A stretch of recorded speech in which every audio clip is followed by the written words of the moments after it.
All right, my friends. Well, I decided to do this tonight because I tried to find a full video showing the entire debate, and unfortunately, I couldn't find it. And I think it's just because it's too early for that to be posted. I found a lot of like breakdowns of it and stuff like that, but I'm not going to go voice over somebody else's voiceover of a video. We could just do that tomorrow or something like that. It'd be good if I could examine it again then and look at the transcript of the entire debate and whatnot too. I'd prefer to do that anyways. So I want to bring you through some stuff, but I did want to give you a little bit of a breakdown of the debate and the different topics that were brought up. So we'll go through the economy first. So first thing that was brought up was the economy, and it was the question that was asked about to Fetterman was about Joe Biden's policy so far. And so Fetterman was asked if he supported the Biden policy that put us in the current place that we are in, recognizing that we are not in a good place right now as a country. And I believe Fetterman pointed out the unemployment rate being good. And I mean, he's not wrong because so many people have dropped out of the economy. There are so many less people working now, especially since COVID. That's something that definitely is not. I mean, I go through this every day with hiring. We struggle to find good candidates. Not struggle to find candidates. We got plenty of people applying, but people that want to work, that want to do a full-time job. We'll literally have grown men with kids apply for a job and say, yeah, no, I just want to work part-time. I'd rather have like 3 or 4 days off per week. And it's absurd. You know what I'm saying? But they are being subsidized by the government too. So we have these conversations and whatnot. But what Fetterman said was that Biden didn't go far enough. He said he supported the legislation that he put forward so far, but he didn't go far enough. And that was an interesting answer to me because I look at it as, you look at the Inflation Reduction Act. It does nothing for, at best, okay, at best, even if you are giving Biden as much credit as you possibly can, that bill does nothing for inflation at this point in time. And I don't think that it ever will do anything for inflation. I think when it's a pretty safe thing to say. But even if you gave Biden the benefit of the doubt, said, hey, at some point this will help us out. There's no evidence or proof that it will help us out in the short term. I've seen nothing to show that's the case. So supporting these policies that Biden has now, it doesn't make any sense to me. There's very simple solutions to this, and Fetterman's solutions, and this is why you can't vote for him. Fetterman's solutions all have to do with socializing more and more and more and more and more government spending. Now, I'm not an idiot. Okay, I am not. I think that Reaganomics, there was an important place for it. I do. I think that it was great at the time. I think that it helped us get through a really rough time as a country. That being said, I do agree that now, not like people look at forms of economy and they go, oh, this works or that works. There's different times in different situations in which different types of economy work. So I think that because as a country, we've been so used to, interim support and interference from our federal government, I think that unfortunately we are in a place as a country where, to an extent, that's needed. That can't go away. The question is, how do we approach this, and who do we support? So we have choices here. So I think that and Dr. Oz did bring up some of these things. He brought up fracking and bringing back energy jobs to Pennsylvania, and I think that's extremely important. He brought up the idea of supporting trade schools to get people in the trades, and I think that's super important. There's a number of different things that we can do right now to prop up our economy, and I just want to point out a couple of those things. Number one, I think that energy independence is something that we had either achieved or came close to achieving before the pandemic and before Donald Trump got out of office. That being said, that would be a nice thing to see. Now you might go, oh, well, the environment, stuff like that. I know, I get it. And I'm not going to sit here and deny climate change. I don't intend to do that. I don't intend to be that guy, to be honest with you. That being said, I don't think that climate change there's sacrificing our world right now, and there's sacrificing our need to adapt later, right? And I don't think these things are mutually exclusive. So right now, for example, if we stop developing as a country and we allow other countries to pick up the slack, all we're going to have, you think that Russia cares about drilling for oil in a clean way? Do you think that China cares about it? Do you think that Saudi Arabia and OPEC care about it as much as we would? No, of course not. Same thing when it comes to fracking. So I'm not saying that this is a permanent solution, but what I am saying is that it's a solution that we need to develop now, and we need to focus on long term on probably nuclear energy and things like that. both of which, by the way, can add massive amounts of jobs to Pennsylvania. And I understand 3 Mile Island, so on and so forth, people are scared of nuclear, but it's the right way to do business. It's the right way to do energy.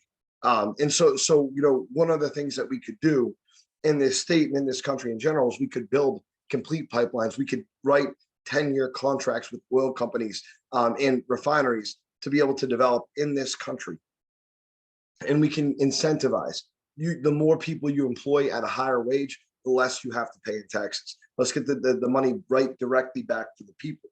That's a great way to be able to do business. I think that, in addition to this, we need to lower instantly the gas tax. The state of Pennsylvania is one of the highest gas taxes in the country.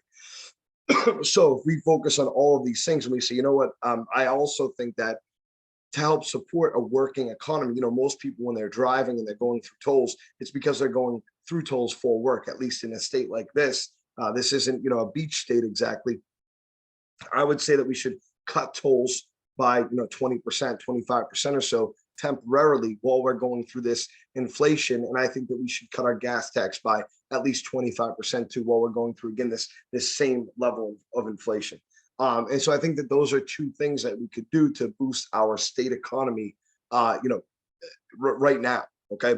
I also think that bringing businesses with hefty tax cuts to Pennsylvania, there's a lot of beautiful countryside out here, plenty of places to be developed. There's no reason why Pennsylvania can't be an economic powerhouse with the amount of hard workers that we have in this state.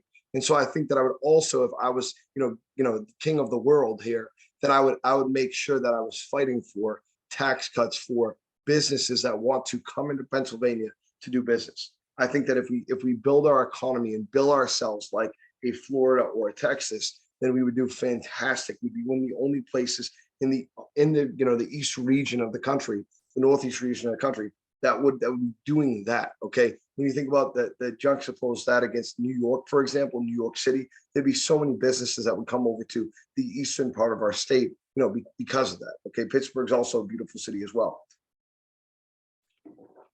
I think that, opening up, for example, non-government led liquor stores is another thing that we could do. We could build casinos, allow for more casino licenses in the state. So there's so many ways that we could drum up business for this state. And those are things that we're not talked about that I think are extremely important. Not just going back to Reaganomics, as much as I love Ronald Reagan, this might not be the time for it. And not just going to John Fetterman's, socializing healthcare and lying about fracking. And this is the thing, is that John Fetterman just lied about what he believes in the economy. Okay. So, they're going to try to put down. So right here, he goes, all right. Fetterman says Pennsylvanians are being hurt by inflation and we must do more to stop it. No, he didn't. He said, we must more stop do. He did not speak this clear. First and foremost, we have to tackle the corporate greed that's been contributing to sky high prices. He says on his website. Okay, they have to go to the website. They have to go to the website because he could not say anything in the debate. Okay, this is a problem. This is a problem. All right, and I get it. They went to Oz's website too. It's just, we just had the debate. All right, crime was another thing that came up, and maybe this is just written before the debate or something like that. Crime was another thing that came up. We know John Fetterman's stance on crime, and this is what was asked of him, and he completely ignored during the debate. John Fetterman has said numerous times, and this is exact verbiage. You need to be clear on this. He did not say something like, "Oh, we need to let out criminals that committed low-level crime," and all of a sudden people are turning that into murder. The dude literally said that we should be letting out people convicted of second-degree murder. He said if they are convicted of life in prison, we should be examining that. We should be letting them out, giving them second chances. Okay. So these are people that are convicted of violent crimes. These are people that are convicted of rapes. These are people that are convicted of robberies, not low-level drug crime. So let's be clear on that. This is a dude that has let murderers out of jail. Okay.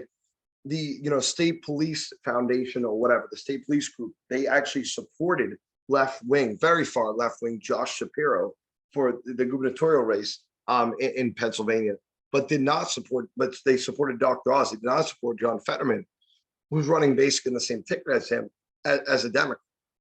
Josh Shapiro and John Fetterman's views are so similar towards crime But John Fetterman is just a little extra level of extreme.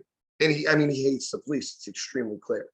Like right here, Fetterman has said he wants to make sure law enforcement has the resources necessary to do their job. He also wants to prioritize oversight, accountability, and violence prevention. No, he said he wants to let murderers out of jail. That's the bottom line. Okay. Cashless bail. He supports all these different things. Okay, things that Oz does not support. Right. Education was brought up, and the question was asked: do you support the college, the whatever, the $10,000 college thing? And what would you do to lower college prices? Oz had a very comprehensive answer to this. He talked about cutting out lower level administrative workers from colleges and how that can lower costs. And I agree that's something that we can do. Although, I think that we can do a lot of things. We don't have to eliminate a significant amount of jobs, but I do agree that there's a lot of needless spending on colleges, including on college campuses. When you look at community college, what do you see different between community college and insane colleges like University of Texas or whatever that has like a water park at their school? That's the difference. Is if I go to Penn State, Harrisburg, or if I go to Central Penn College is a beautiful campus that has dormitories and and whatnot and is really nice, but it's like 14 grand a year. It's put that up against like Susquehanna University, which has a much nicer campus, and it's focused around nightlife and all this stuff and whatnot. And that's all great and fun and everything, but that's also 60 grand a year. Okay, so there's a big difference here. 14 grand a year, sure, you can handle paying for half that on your own and taking out loans for half it and whatnot. 60 grand a year, you might as well just take out loans for the whole thing and just pay it back throughout your entire life, because that's what the debt you're going to get yourself into. So there's so many sorry.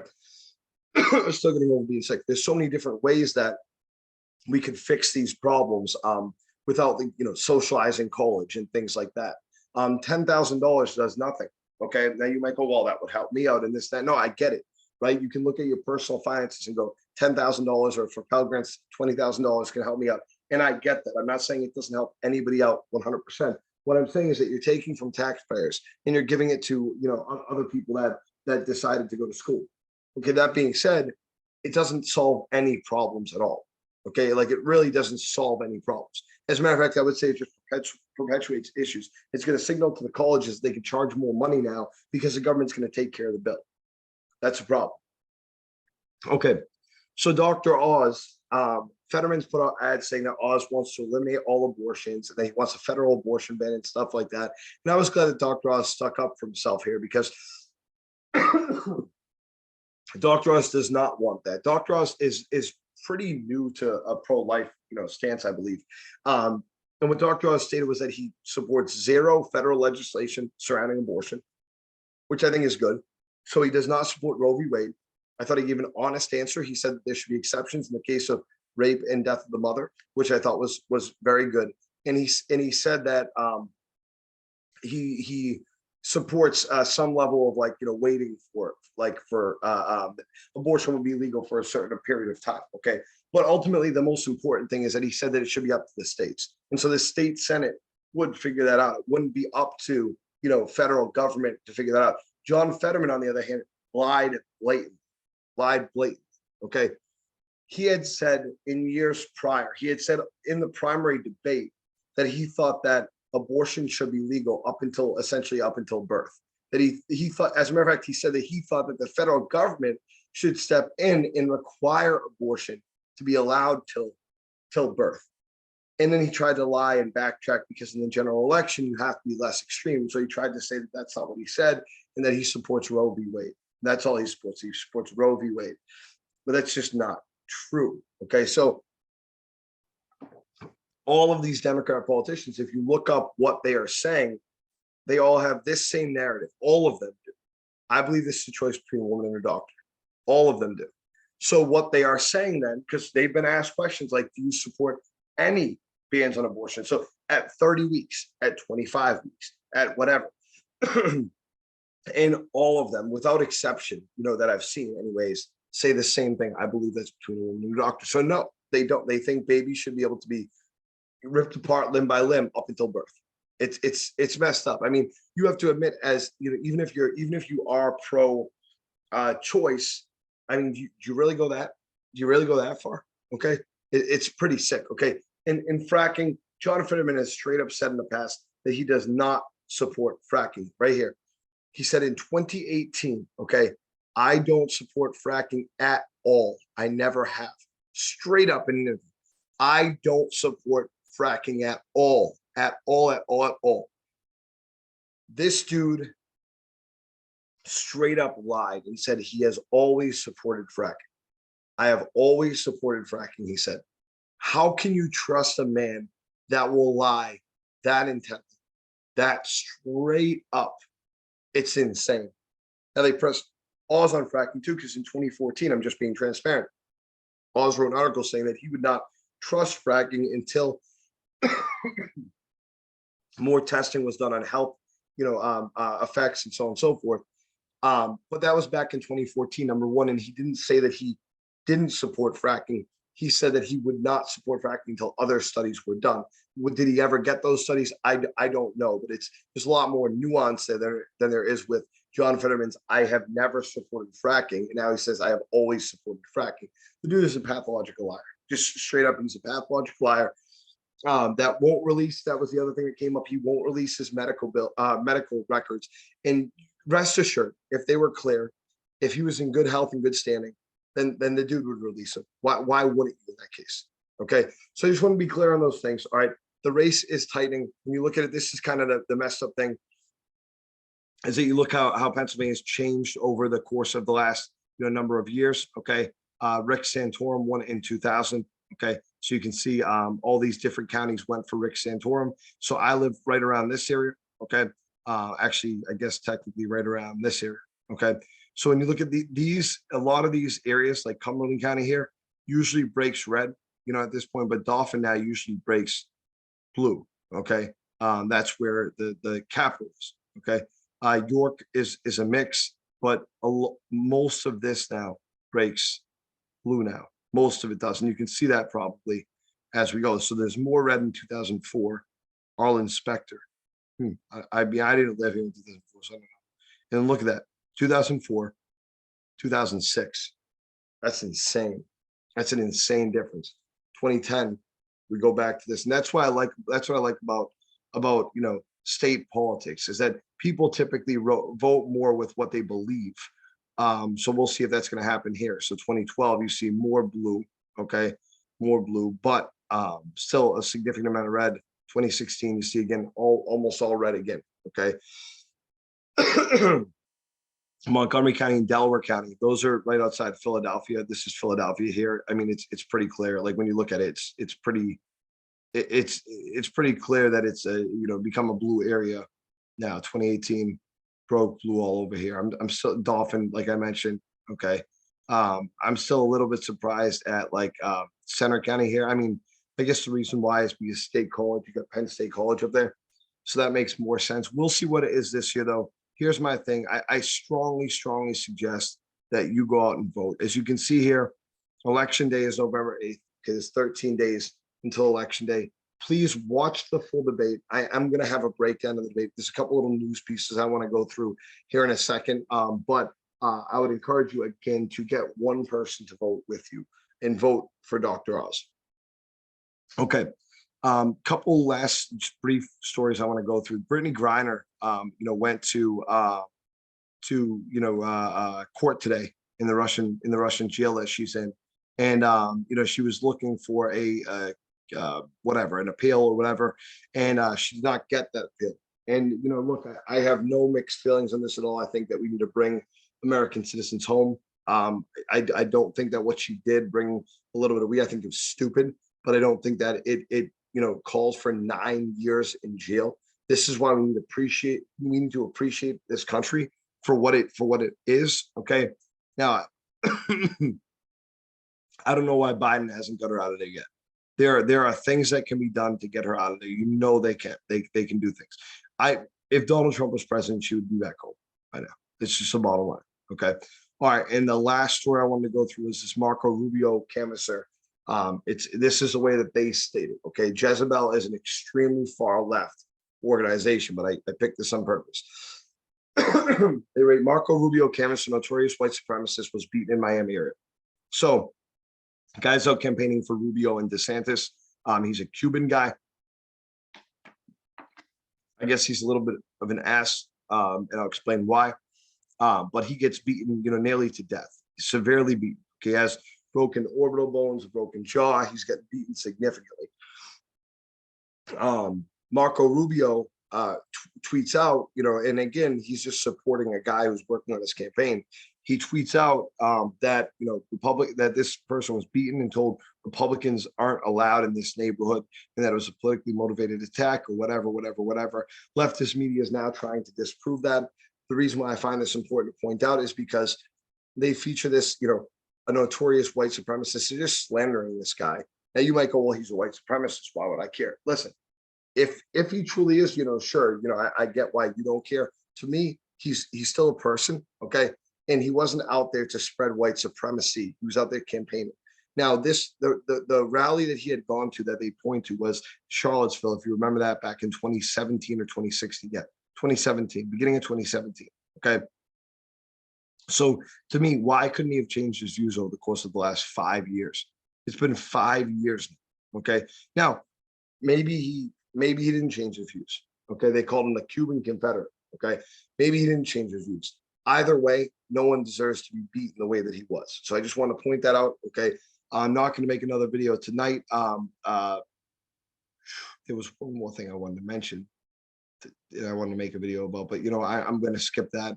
We'll follow up on the debate tomorrow. We'll get some clips, or hopefully the full debate, and we'll talk about it.